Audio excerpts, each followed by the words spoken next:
you can have it and you deserve it. It's okay to ask for help, and it's okay not to be the unicorn. And I think that was a big learning lesson for me, which is why I sort of structured the business the way that I did, was because I used to think I was good at everything. And if I wasn't, I would be so offended if, that graphic wasn't right or that copy was changed by the client or whatever it might be. And so that's when so then I started working on that. And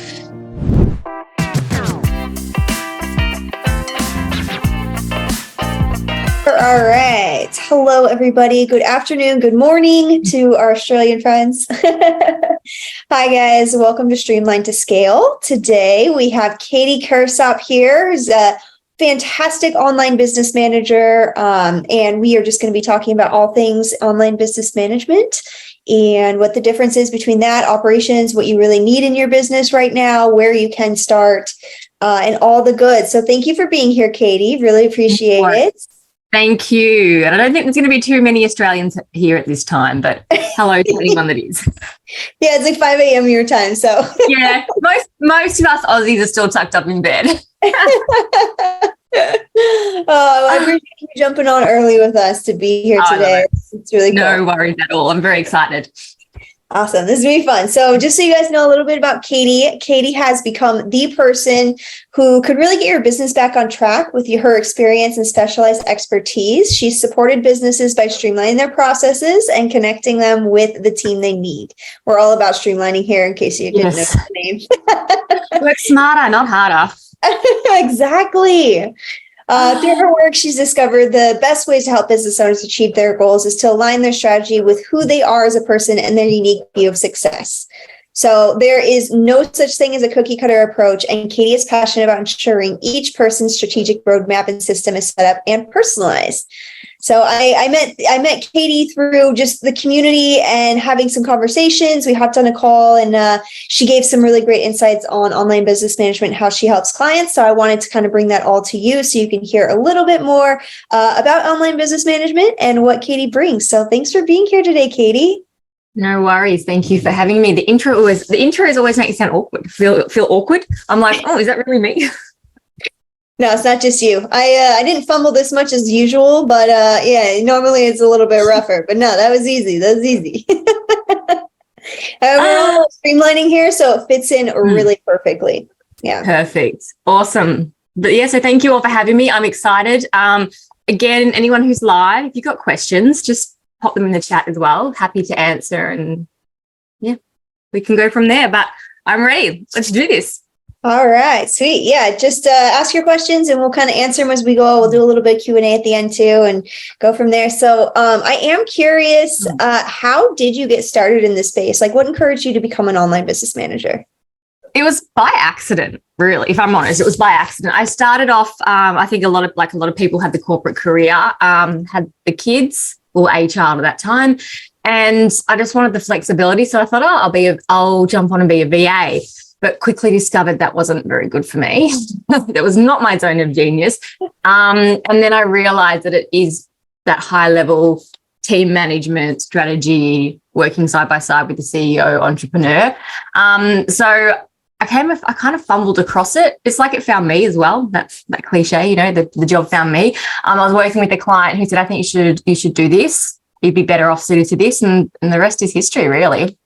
I did some studies. But then I was also able to draw on a lot of my experience from like the real world or in real life. And it kind of became like that perfect package, I guess. And here I am still doing it.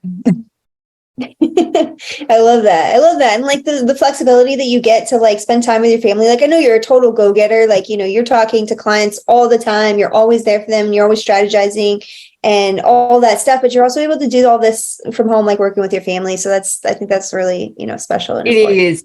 I'm still working on the work-life balance. So if anyone's got the secret to that, let me know, because that's something I haven't cracked yet. I don't know if any of us here have, but maybe some, we'll see. It's a struggle for many when you're passionate about, you're multi-passionate. It's, it's just what it is. It is what it is. I know, exactly. I think it's not about work-life balance. It's about work-life happiness. I think someone told me once, something like that. It's about you're never going to have balance, but if you're happy, that's okay. Mm-hmm. Yeah, I love that. Because that's the end goal. Like the balance is to bring you happiness. So as long as you're happy with it and you're able to like spend those moments in time with your family and your kids and your loved one, but also be present in your business. And I love it. Exactly. I love it. I mean, let's be honest. Sometimes the business is more fun than the other stuff. Did I really just say that? It's all right. They can't hear you. They're not awake yet. They're too young for the internet yet. Yeah. I mean, that's really awesome. I mean, that's an interesting path. Like it's cool that you were able to kind of dabble in things before, in like VA stuff, before you realized like this is really what you wanted. So I am curious, like, what are you most passionate about in your career or being an online business manager? What excites you the most? What excites me is, I think, being able to show and like work with people and will show them that A, team's not a dirty word, but B, there are people out there that really have your back. That's something I'm really passionate about. I think there's a lot of people have had a lot of bad experiences around team. They haven't been committed. They go MIA. They don't turn, or whatever it might be. And I'm really passionate about showing people that you can have it and you deserve it.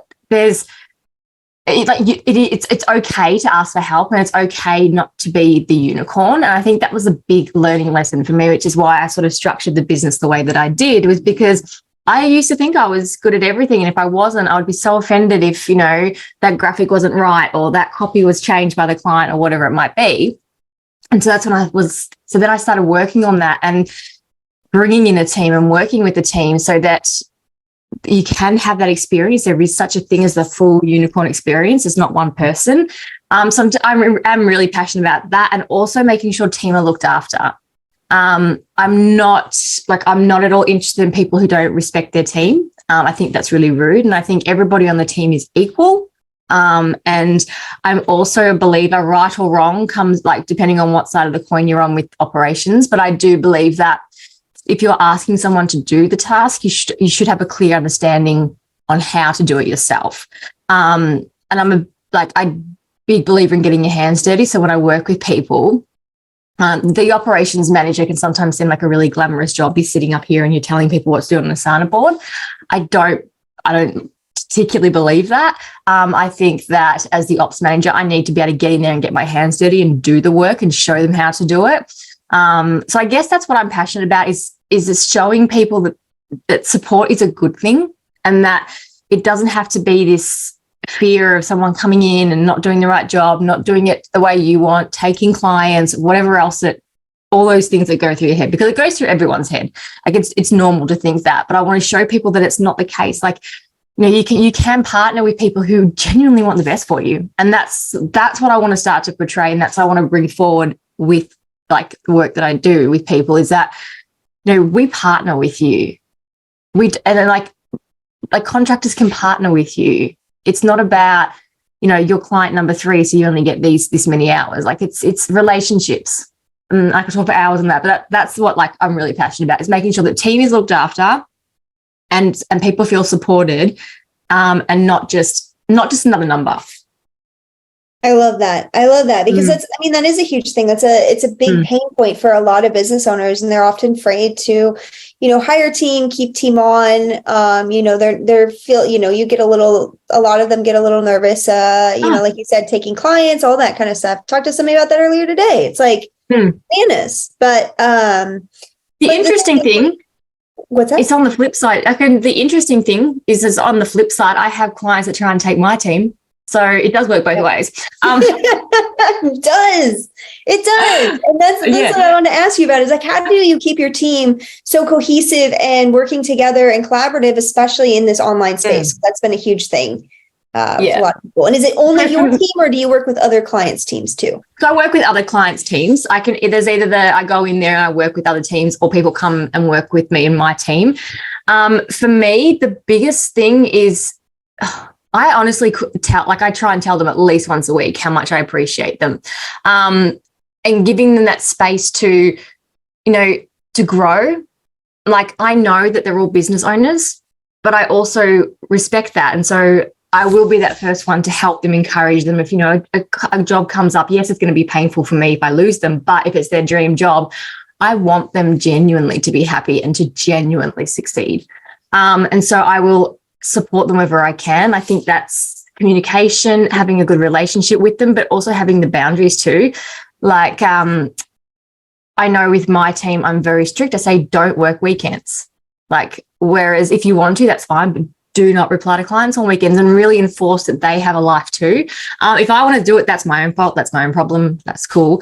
But just respecting their boundaries too. And if they say, I'm not around, not like, as I say, this person's out of office today, do not contact them, and giving them that space and also giving them the freedom and so that they're comfortable to be able to vent as well, because they have bad days if they're dealing with clients as well. I think that's important to remember is, these people, like my team, they're amazing and they're working with my clients, and sometimes my clients can be frustrating. And so they know they can come and talk to me about it, and it's not judgmental, and it's not, you can't, how dare you say that? It's, I'm going to listen. I'm going to see if I can fix it. And then I think the final thing they all know as well is that if they don't like working with a particular client or on a particular product or service or whatever they're doing, I won't make them. Like, I will always have their back. And they know that as well. And I think in return, it's a cycle for me, because I know, like, the amount of times they get poached by people and clients, they always come to me, they have a laugh, but I know that they're not going to go anywhere, because we've got that mutual understanding that I'll always support them and they'll always support me. So I kind of hope that answers it. It's really, for me, it's environment, and it's making sure that they feel supported and loved and held just as much as a client has, and making sure they know that I understand how important they are to my business as well. Like, I love to tell them, and then surprise and delight as well. Like, if I can give them some extra money, I'll put it in the account when I can, or one of my girls loves like healing, so I might just send her a free healing. Like, just rewards not based on outcomes, but just because. And I'm lucky because I'm in the position I can do that. But I think that also builds the camaraderie in the team and empowering them with the other one. I love that. So it's like your leadership style, basically. You're, very encouraging, supportive, like you're creating the environment for them to want to thrive. And then they of course are going to stick with you because, you're awesome and you're taking care of them. That's all we really want. Exactly. And the more skilled they become, the more that I can offer clients. So instead of looking at it like, oh, if they become so good at that, they're going to leave me. It's, if they get really skilled in AI, for example, I can then offer AI support because I have someone who knows it. And it's that mindset flip of, we're a team and what can we do for the client, as opposed to, oh, if I let her do too much, she's going to leave, or she's going to steal my stuff and she's going to, take my clients and whatever. Like, you've got to have enough faith in the relationships you have with your clients that they won't leave as well. And so that's why I think that's why I think relationships is the most important thing in business. I think you're so right. And like leading with trust, creating the right relationships. I'm assuming you probably trust your gut a lot when you're hiring people and you're talking to clients and all that, like who you actually want to work with, because that's, you kind of know. I think everybody does. I think when you're on a call or you're talking to someone, you're just like, yeah. And then you sort of, you say, you ignore it, and then you say yes. Then 3 months later, you're like, why didn't I listen? Why didn't I just say no? Oh, I've done that so many times. Like, I think if we can find someone who hasn't done that, that's a miracle. Because, and you go, oh no, I'm just tired today, so I'm just being sensitive, and then you're like, no, really should have done that. Red flags are there. Yeah, red flags from the beginning, and the red flag ones are always the most complicated, and it's just not. Yeah. So I'm glad that, you understand that and you're listening and you're doing that. So when you are like sourcing your team members or your clients and things like that, like you just are really cautious about that, and, leading with trust and that support and everything is super valuable.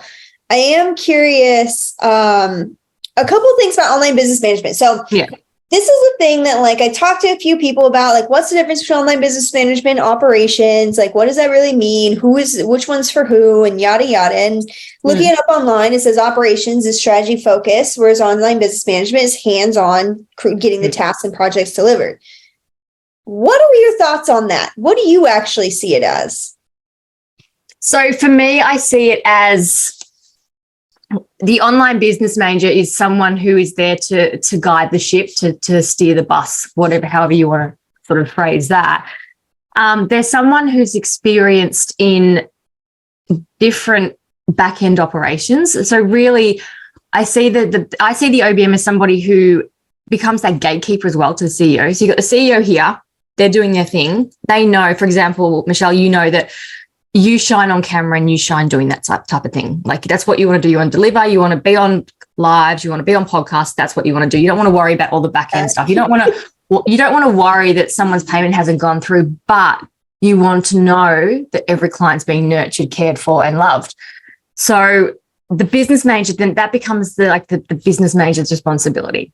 And they become that person who is responsible for ensuring there is systems in place for that to happen with the clients and for that to happen in the back end of the business.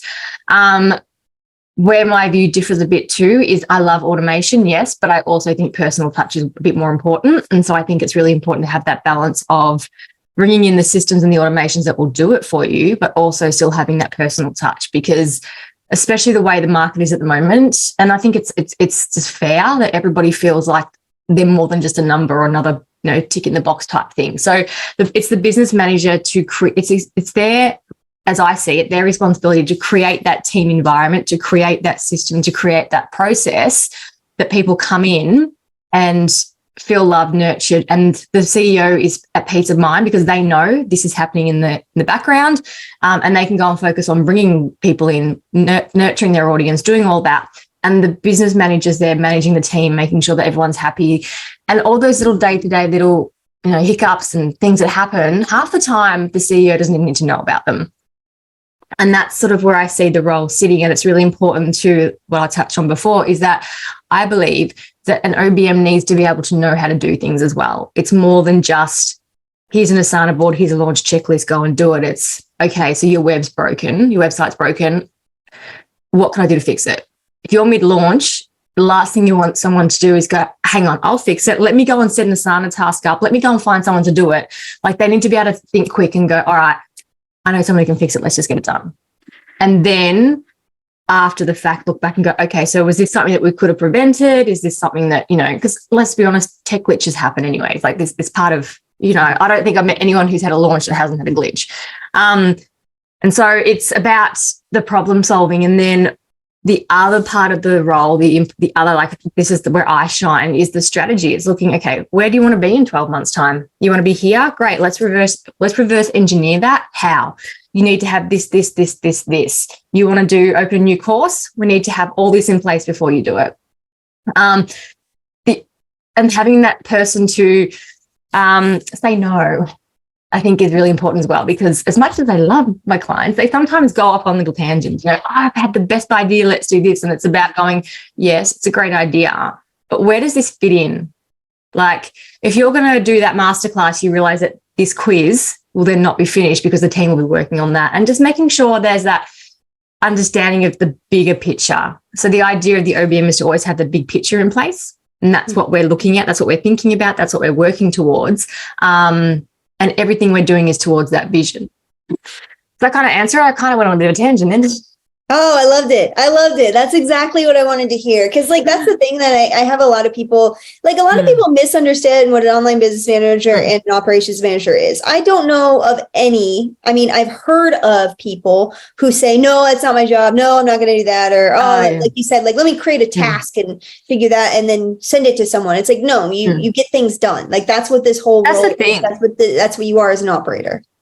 It's literally like get shit done. Yeah. And that's literally what I do. And I love it. Like that's where I shine. Like you need something done, I'll be your advocate too. And that's coming down to hiring, to working with contractors, like big companies, all that. Like clients will say, I feel like this, I've signed this contract and this hasn't been delivered. Can you sort it out? So I'll go and have the meetings with the companies or the contractors and say, these are your deliverables. We haven't received X, Y, Z. And I'm the advocate for the client because they don't have time to go and sit in 2-hour meetings working out if something was delivered or not. Like they need to be out doing their zone of genius. So I become that silent. Someone called me once silent business partner, and that's probably a good way to sum it up as well. Like I'm the advocate for the business. I'm your partner in crime. I'll go in there and I will. And I actually enjoy that. And I'm chasing down someone at the moment who's copied someone's work. I'm like, that person's not getting away with it, because the client is I want to look after them, and everything that I do for them is for the business. So I'm like, yeah, fighting for them. Anyway, that's speak more of that. There.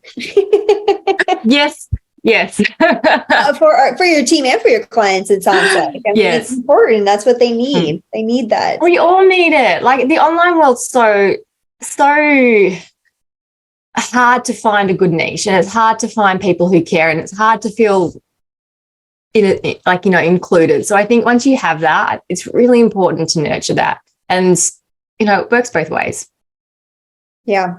Absolutely. And you did mention like how, a couple of times, of course, we've talked about the team and your team. So, and that's a huge part of delivering for your clients and working with them too, is how you're taking care of the team. So I'm curious, when you do hire new team members, or if you're hiring for you or your clients, what are some key things that you look for in them? So depending on the role, I think is a big one. I'm a big believer in, you can teach people certain skills, but they've also got to have like certain skills. If I'm looking for an EA, for example, I can teach them how to manage an inbox, but I can't teach them how to interact with people. They've already built that skill. So I look to see how they interact. Really, for me, it's about how they connect. I like to also, when I do the interview, is do a group interview. And so I see how they act within a team environment. More so, it's not because I want to see who's better, who's worse. It's more, I want to see how they interact with people. Are they respectful? Do they let people talk? Or are they the me, it's all about me? So I keep an eye out for that, because I feel like the me people are not going to be a good team player. I like to find out what their hobbies are as well. And that sort of gives me an insight of what they do outside of work. I always do a social stalk. I think that's really important. And the other thing, the key is, don't have like a silly Gmail account. You know how when we were kids, we had like the, I don't know, I can't even think now, like those ridiculous Hotmail accounts. Like, don't use those for interviews. People still do. Yeah. I still get like Hot Lips 21 at, and I'm like, oh no, I can't. It's like our old AIM names. Mine was Silver Stars.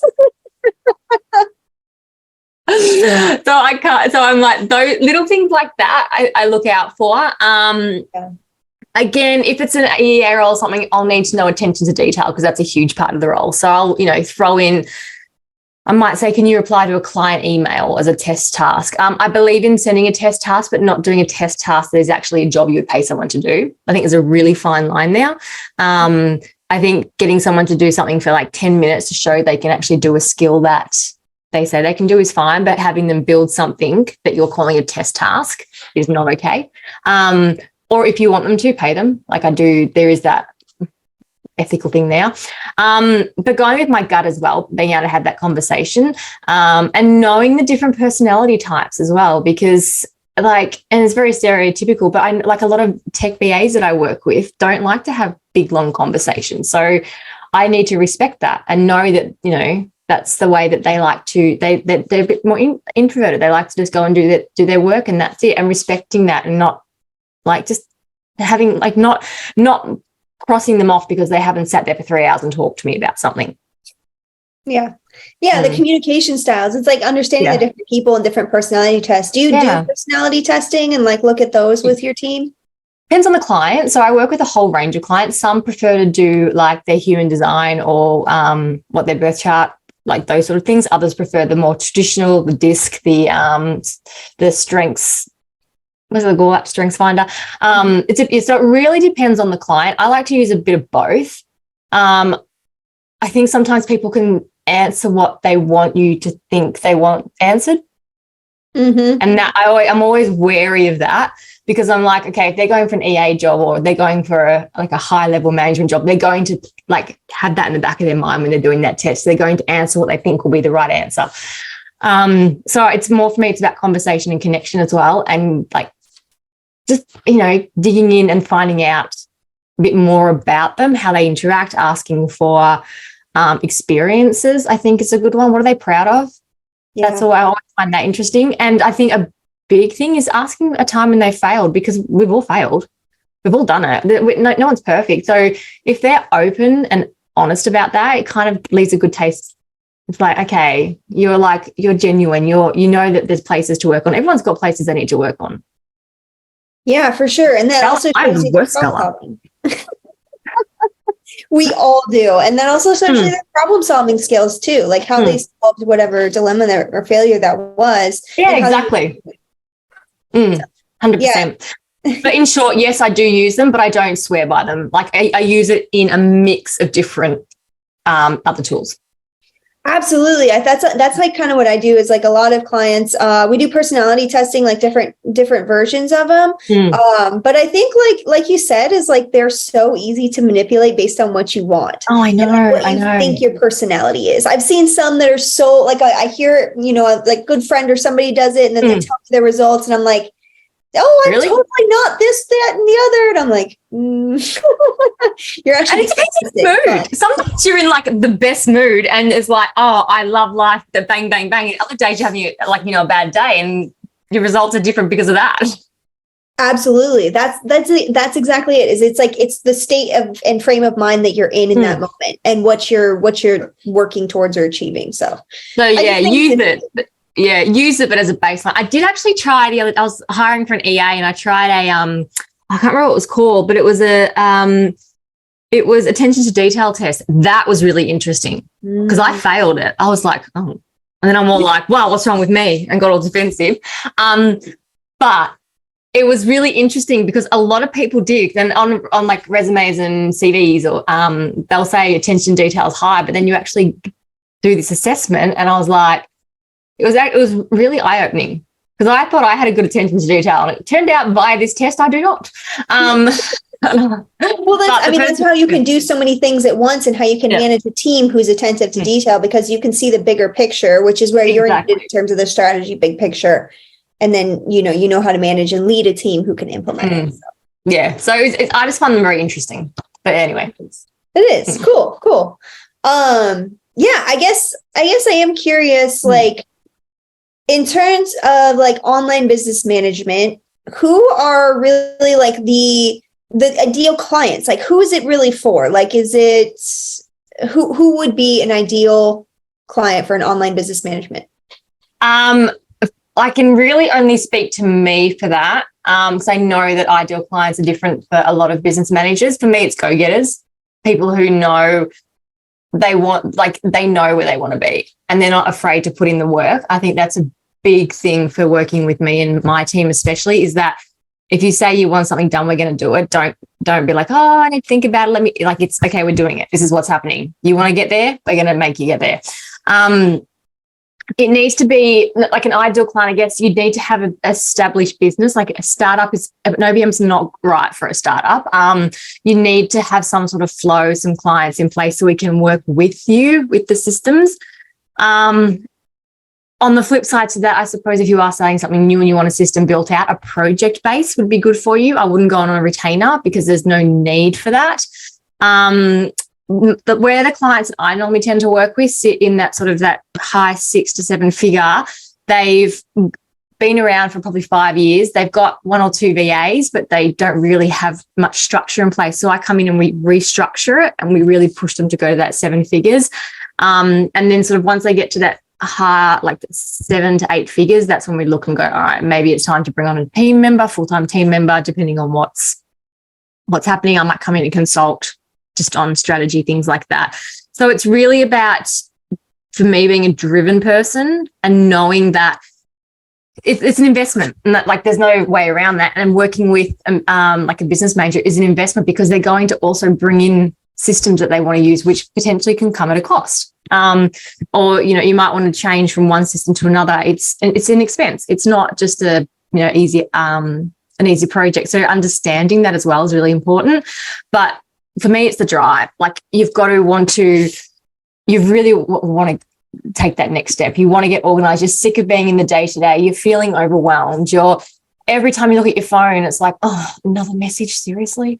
Or, an email, it's like, oh, can't I just work this out? It's when you're getting to that kind of stage that when you need that because the OBM will take all that off you and they will be that gatekeeper. So instead of the team coming to you, it's my phone that'll go up with the, what's the password? I can't find this. Where's this link? You get removed from all of that and you become focused on what you want to do. So that's sort of when I would start to look at working on a retainer, is when you're like, I'm sick of it. I can't do anymore. I'm like at capacity. I can't even go for a walk without putting my phone down because someone always needs something, or there's always something, or you're laying in bed going, oh, did that contract get signed? Oh, I've got to follow that payment up. Did that go through? Oh, I didn't send that email. When you're at that stage, that's when it's time to sort of go, all right, maybe I need some help around how I can get out of this so that I can free my brain up to actually do what I want to do, because you're sort of stuck in the weeds with the mud. Oh my gosh, I need that right now.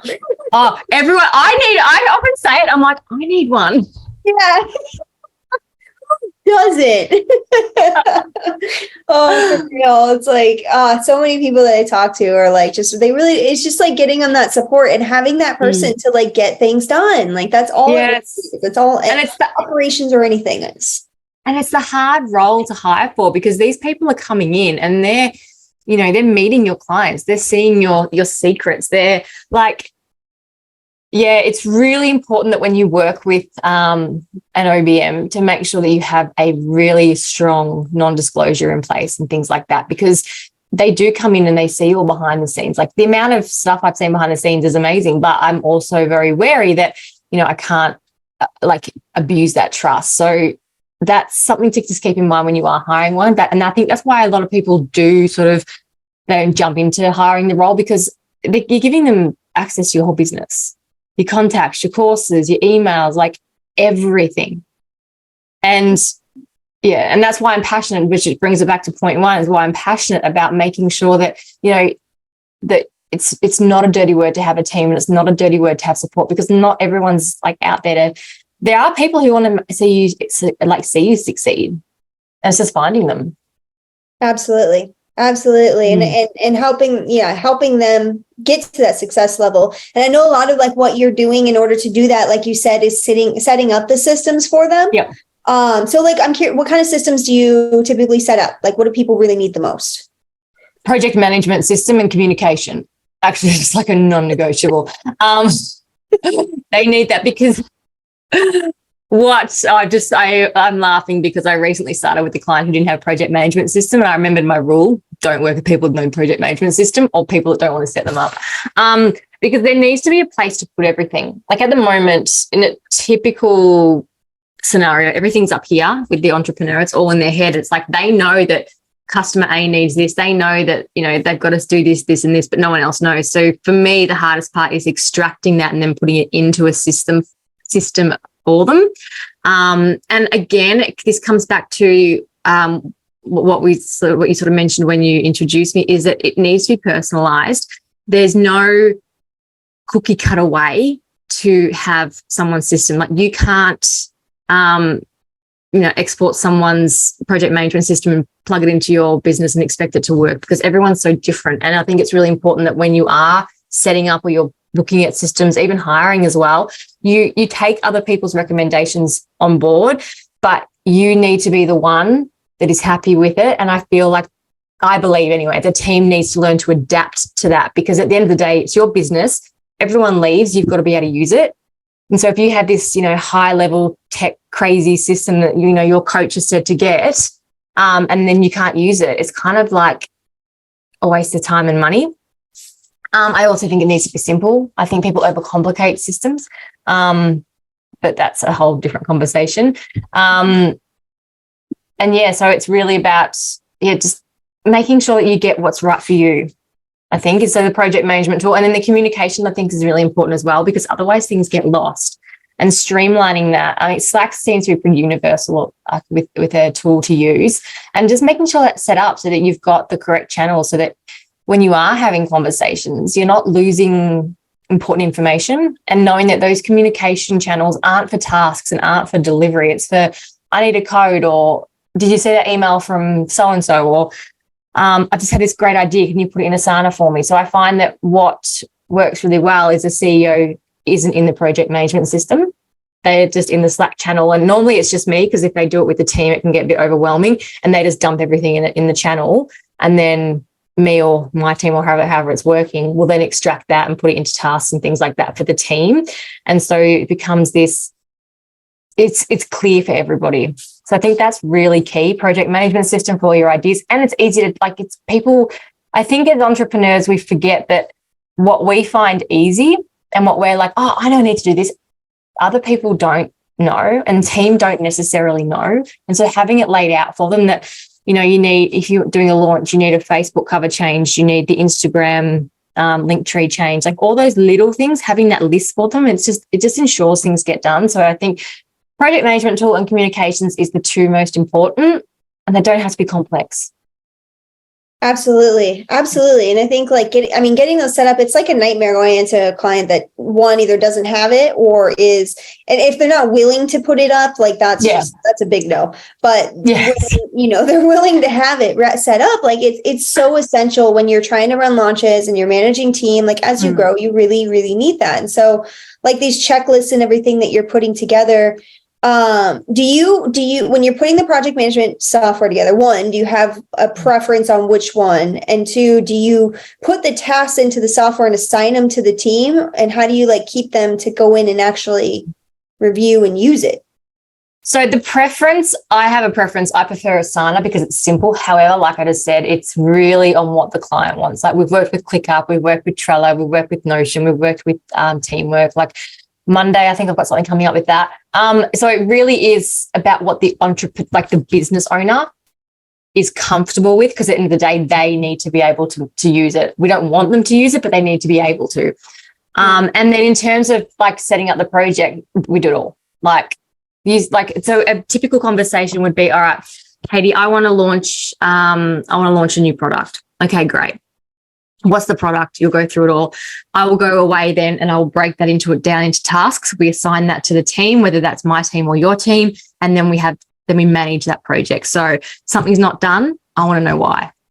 If this is late because the graphic design is sick, then that's fine, but that changes all the other due dates. Like there's the roll-on effect. It's not just can't bother today. It doesn't matter if I don't get it yet. Okay, if you don't get me that graphic, that affects then the website, the emails, the blah, blah, blah, blah. And so we manage that whole process. So from the entrepreneur or the CEO's point of view, it's, I want this and it will be delivered X. And obviously throughout the way, there'll be check-ins and we need to approve things and make sure we're on the right track and things like that. But the terms of the management, out of there. And we want you to have nothing to do with it, because that then too many chefs in the kitchen. You need to focus on your zone of genius and let us do the rest. I love that. Like that's it's so helpful. And it's just, getting all that into one place, seeing what your list of things to do is, and helping a CEO understand, or an owner or whatever, to understand that they don't need to be in there. I think that's the hardest thing, is like getting them to understand they don't. I have changed passwords. Only with long-term clients who I love and who I've known them for like 5 years. I'm like, just go away, go on a holiday. I'll change the password and you have it when you get back. That I have been known to do, but that's like, I'd never not give them the password. It's more so that they can go and enjoy some time off and relax, and like we all deserve it. Yeah, that's huge. It's like finding us too is like getting anyone to actually go take a vacation or take. I am this Christmas and I cannot wait. You're going somewhere on Christmas, you said? I'm just taking some time off. I'm just like going, you know what? I'm out of office. It's been a while, but I'm looking forward to it.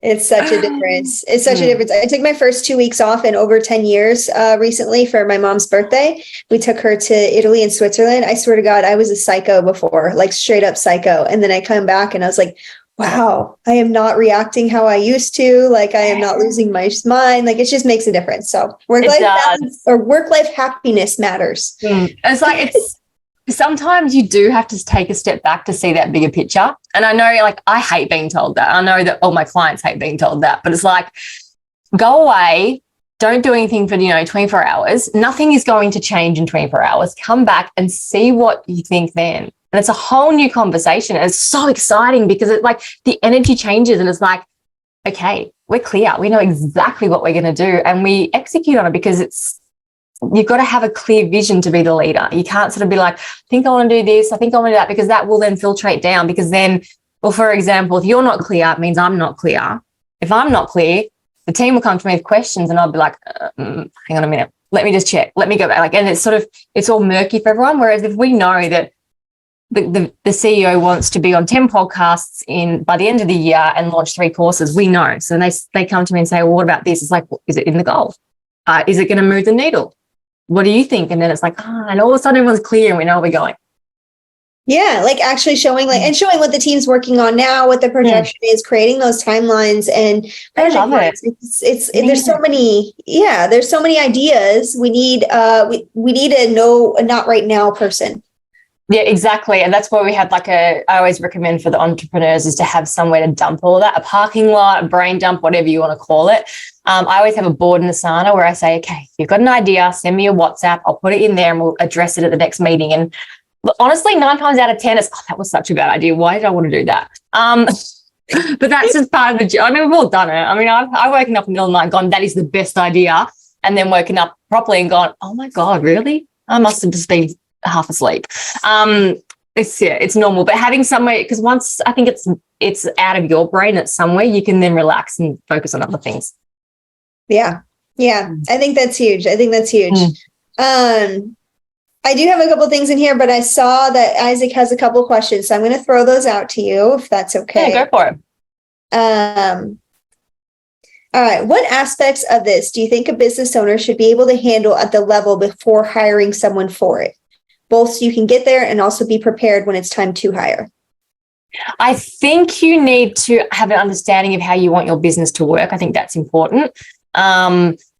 Understand what it is that you want to achieve and then look for it. You don't necessarily have to have it all in place, but you've got to have an idea of what you want. Like you might have a project management system which you've started to build some processes out. You started to do a few things and, it just needs work. One of the most important things for peace of mind more than anything is if you're at that stage where you're starting to think about wanting to hire a business manager or support or something like that, is start recording everything you do on a daily basis. Like really start to take note of what you do each day and go, okay, I do this. If you do it more than twice a week, I think it's time to outsource it, or it's time to look at an automation for it, depending on what the task is.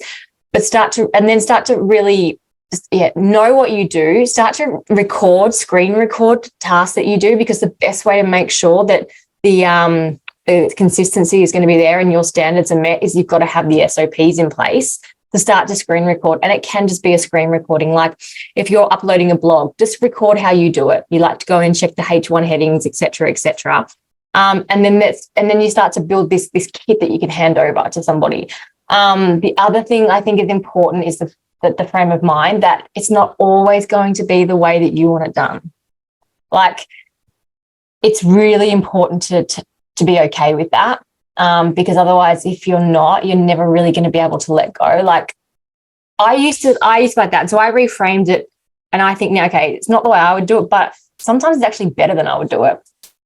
Or it's more cost effective, or it's a better outcome for the client, even though it's not how I would do it. Having that sort of mindset that you're okay to let go of things, but to start building out what you can. Like just start having a bank of what you can. And then, if it is all too overwhelming, it's all too much, then it's definitely time to talk to someone and see what you can put in place. And it could be a simple project build. Like it might be you're at a stage where you just need a really solid structure of a project management tool for the next 6 months. And maybe it's worth having someone come in to build that structure for you. And then in 6 months' time, review it and go, okay, now I'm ready for someone to manage it. Mm-hmm. I hope that answer. I feel like I didn't really. Did that answer the question? I mean, I think it did. It sounded like it to me. Like it makes a lot of sense, especially like building the SOPs. If you do it through just getting those Loom videos, creating what you really need help with. Because like a lot of times people will hire someone and then they get frustrated because they're waiting for them to do things, and they're like, well, I don't want to give it to them because I got to train them, and it's all that back and forth. So this eliminates that. It gives them the clear list of what you need done right off the bat and makes it really easy for them to just jump in and do it in bite size. I think a big mistake that people make is they go, okay, you're my VA, here's all my jobs. It's like, no, let's start with, three things. Like it could be, for example, let's start with email management and then I'll bring you on to onboarding. Like don't give them everything all at once. It does take time. And I think that's something that, especially in this day and age, we expect things to be done yesterday, that to get things done properly can sometimes take, a couple of months to onboard somebody properly. And this is one of the biggest lessons for me. I'm like, I want it done yesterday. My team goes, so when's that due? And they go, actually, don't worry, I know it was due yesterday. But I also need to know that, it's not possible. And so it's managing that expectation that, yes, I would love it yesterday, but in reality, it's going to take some time. Yeah. And giving them time to get up to speed on the company and and all that kind of stuff. It does take time and it can be frustrating, but those looms make a big difference in. Yeah, because they can watch it as many times as they want. And you don't know, they could sit there for an hour and watch it over and over again. Someone's doing that. I probably think it's the wrong hire. But they have that option instead of going to you. I don't understand this. It's like, go watch the loom. And it just gives them that it's empowering them as well, which will make a big difference in the long run. Exactly. I love that. All right. Now, question number 2 from Isaac is, what do you like to see people having in place or ready for you to do what you have to once you do come on? Project management system, I think, is a non-negotiable, and the way they communicate. And like an example of that is I started with the client and it was all in Facebook. And so everything would be, can you do this in Facebook? And it gets lost because you can't search, you can't find it. It's like things get dropped. So you don't have to have it in place, but you need to be ready or open to that coming in, because it's really important to have clear communication and a project management system set up. The other way to look at it too is, and this is what I will help businesses on, is when you grow, you obviously can't do it all. So you need to make sure that you've got a place where everything is, so that, if you're all of a sudden serving 1,000 clients, everything that is up here is somewhere so someone else can serve that, because no one can serve 1,000 clients. You need to have it all here so that you can have 50 different people, serving 10 clients each. And there's everything they need to know is in this one place. So I'll say Asana because it's what I use most.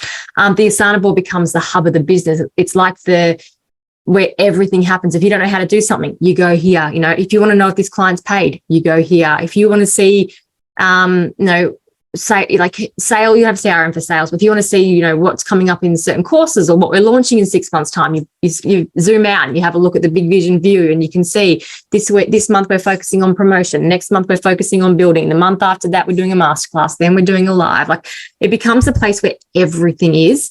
And then if you want to sell the business too, then it's the place where everything is, and it becomes, the business isn't relying on you, it's relying on this project management system. So they're probably the two. Everything else, I think you can go as you need. You can sort of work around it, but project management system, either have it or be open to it, I think is the main one. Absolutely. I think that makes it, it's so necessary to move any business forward, or just keep all those ideas in in one place, have a plan, be able to see things. It relieves a lot of anxiety, because you're not like with that endless to do, oh my gosh, I have to do all these things and they're only in my brain and only this, blah, blah, blah. Yeah. It's like, you actually see, what needs to get done and what's getting done on the timeline. The other big one too is, and this is like more a tip than anything else as well, is that you can have all your links and everything. So I have a board where if I'm doing a launch, I have a board where main links. So I have a link to the landing page, link to the payments, all the discount codes. There's one place that I go if I need a discount code, or there's one place that I go if I need everything.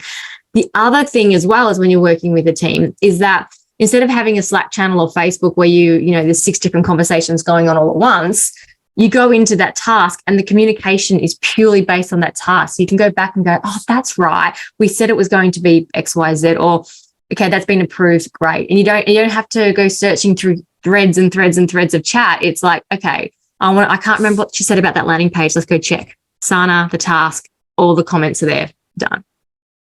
Yeah. Saves time. That's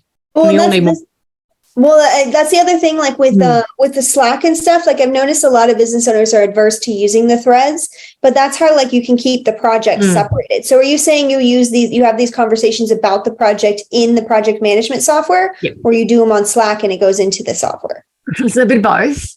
So I don't want the business owner in there. So I tend to have the conversation with the business owner in Slack. But for the team, I'll keep it in the Asana task, because then they all know. Like, and this is because I work on some more complex projects as well. So, we've got videographers, we've got designers, social media. And so everybody knows what's going on. I think that's really key. And what I see happen a bit, which is not, I wouldn't recommend, is these private conversations between people, because things get agreed or they don't get they won't get communicated properly. And so one of the things I always say is it's not about having a secret, or not about not telling someone. We have a communication channel so everyone knows what's going on, so that it actually saves time and it's easier for everybody. I think that's a huge one, is like the open communication, everyone seeing what's going on and seeing the decisions being made, so that you can actually keep on track of what's going on. Because often, like, there'll be these private, questions and things like that, these conversations, and then it's like nobody else knows what's going on. Other people can't jump in and help you. They don't know, what decision was made. It just makes it really difficult to keep up with things and to actually move people's jobs and have them moving forward and get things done. So. Yeah. The other thing to keep in mind as well, I guess, is that you also don't want to have everybody in chats that don't include them. So I tend to break out in my Slack channel, and I have a team, so I know it's not relevant for everybody, but I'll have like a design channel or a tech channel where we ask the tech related questions that might be very generic, or, we're stuck on something, because the designer doesn't need to know about that. And so they don't want to open up their Slack and be like, oh, I've got 50 messages, and then actually look at it and go, I don't even need to know. So making sure that everyone who needs to know is in the right chats, but not having everybody in everything for the hell of it as well. I think that's really important. I totally agree. Yeah. And having it visible so everybody can see what decisions are made and refer back to them, but also just alerting the people who need to be alerted of it. So yeah, that makes a big, big difference. Isaac has another question here. Yeah, of course. When you find you're going in circles with a business owner whose competence is at an unconscious competence level, and they'll communicate something isn't working, but you can't really get the criteria for what would make it work. How do you find a solution in those situations, especially with processes? Are you asking as a business owner who's working with an OBM, or an OBM who's working with a business owner type scenario? Because I think there's two different scenarios there. So if you can clarify that, I can attempt to answer that one. I can tell you he's doing a VP of marketing role with a business owner. So okay. Yes, that's fun times. It's kind of, I feel like that's something I'd jump on a call with you, because what have you tried? What's not worked? So it's really going to depend on the client, and what you tried, what you haven't. Sometimes you got to be blunt. Like, sometimes you just got to say it how it is, and just be honest. I know that I've had people who have said to me, I've hired you because you're so blunt. And I'm like, I'm not that bad. They're like, yeah, you are. I'm like, really? But I think, what's the saying? You got to be cruel to be kind. And I think sometimes you just need to own the role and just be like, you know what? This is what I see. This is what I think. This is what I like. But don't come at it like aggressive. It's that age-old thing of go to them with the solution, so that there's a problem, but don't say, hey, your systems are all messed up. Go, I've noticed your systems aren't working. Here's what I suggest we do. Here's my solution. And start to approach it from that way, as more of a, especially in that higher end role, come at it as more of a partnership thing, and say, have you noticed, or what do you think about this? Or have that open conversation about, I've noticed this is happening, and I don't know if you're subconsciously aware of it, blah, blah, blah. And that's probably the best way to do it, but you just got to communicate. You just got to tell them, because 9 times out of 10 people don't know as well. I think that's the thing. I mean, that's not probably the best answer. It's something I'd probably say, I'm happy to jump on a call with you on that, because that's a whole bag of worms. No, I think that was a great answer, honestly. If you can give clear, concise, this is what I see, this is how I envision it being solved. I think that makes a massive difference in, them being receptive and understanding, and you're bringing them a solution, not just the problem, but the solution to it. And I think that's, they don't have time. Yeah, like they don't have time, and my partner always says, they've hired you to fix a problem, so fix it. That's what my partner always says to me. I'm like, oh my God. And he's like, that's what they hired. That's your job. Your job is to fix it. And I'm like, but then I'm going to be a bitch. He's like, that is your job. Yeah. Not to be a bitch, but, to fix it. And so at the end of the day, I'm always working, for the best of the business. And I think to remember that's important. Like that's what you've got to remember is that you're there, you're like speaking for the business. Yeah. Yeah. I think that's huge. Huge. And I think I just want to ask you, I know we're getting kind of towards the end here. I do want to ask you one last question because this is one of my favorites to ask. Gosh, I hate these ones. These ones make me nervous. Oh, what's that one time? No, I'm kidding. I'm just curious, like, as you work with a lot of businesses, like you've been doing this a long time, you're fantastic at it. I'm curious, like, what is an example of the craziest business mess you've ever walked into, and how did you solve that? Oh, have you got all day? I don't even know. Like, there's so many. I've walked into literally a 7-figure business that they don't have anything in place except a spreadsheet, which isn't even a spreadsheet. It's like literally just a dump of numbers. Some of the stuff out there, but I think it's really important that goes to as well that you don't never be ashamed of it, because like, trust me, there's worse out there. Like this, I don't know, this lady, I'm like, so who's paying what? And she's like, oh, hang on. And so we pull out this spreadsheet and it's just this jumble of numbers. And she's like, I think they've paid. Hang on a minute. And I'm like, oh my God, how do you not even know if your client's paid?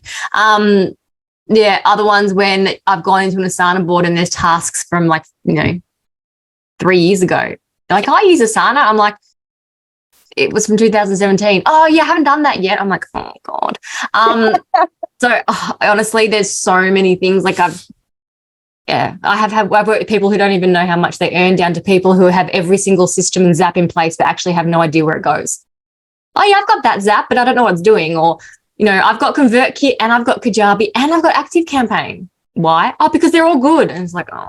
So, yeah, there's lots of messes out there, but it's part of the fun. So never be ashamed. I think is a big one. It is. Yeah. And it's just, but that's that's the beauty of working with someone like you, is like, you can see these systems and processes, you see how to streamline, how to get it organized and what they need. And a lot of times with business owners, they just need an outsider's perspective to show them that. So sometimes that's all it is someone going, someone who's not in it, in the thick of it, and who's not as emotionally attached. Because I know when people say to me, you should do this, and I'm like, that's my baby, don't tell me that. But then when you sort of take a step back, you're like, oh, actually it makes sense. That's a smart move. Like, it's someone who's got the experience, but also who's got doesn't have the emotional connection. I think that's really key. Yeah. Yeah, I definitely agree. Well, this has been really awesome. Like, I really appreciate you coming and sharing all this with us. No, it was lovely just to chat and just talk business. I enjoy it. I love it. It's been a pleasure, like, getting to meet you and talk to you and everything too. So does anybody else have any questions they want to ask before we close out today? I'm happy, like, if you want to, like, I'm happy if anyone has questions to pop in the group, and like Michele just tag me or whatever, I can come in and answer them. I've got no issues with any of that. Like, it's always the way you get off a call and you're like, oh, I should have asked that. So I'm happy to sort of pop back in a couple of days and be like, yeah, that's the answer, or this is what you should do, or whatever it might be. I really appreciate that. That's so. No worries. No worries. Well, I do have to run because I have got another call now starting. Okay, cool. With a designer and interview. It was really great to see you. I appreciate it. Yes. And thank you all for being here. It was fun having you. No worries. Thank you so much, guys. Bye. Take care.